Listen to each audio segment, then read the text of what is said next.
Praise the Lord. ഇന്നത്തെ പ്രഭാത ഭക്ഷണം വിശ്വാസം. വചനം നിനക്ക് സമീപസ്ഥമാണ്, നിന്റെ അധരത്തിലും നിന്റെ ഹൃദയത്തിലും അതുണ്ട്. ഞങ്ങൾ പ്രസംഗിക്കുന്ന വിശ്വാസത്തിൻ്റെ വചനം. വചനം ജീവനാണ്, ശക്തിയാണ്, സൗഖ്യമാണ്.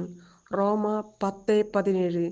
ആകയാൽ വിശ്വാസം കേൾവിയിൽ നിന്നും, കേൾവി ക്രിസ്തുവിനെ പറ്റിയുള്ള പ്രസംഗത്തിൽ നിന്നുമാണ്. യേശുവിൻ്റെ വചനം കേൾക്കുമ്പോൾ ദുഃഖമകലുന്നു എന്ന് വിശുദ്ധ ഫ്രാൻസിസ് പറയുന്നു. വില പിടിച്ചത് കിട്ടണമെങ്കിൽ വില കൊടുക്കണം. ഗലത്യർ 6:15.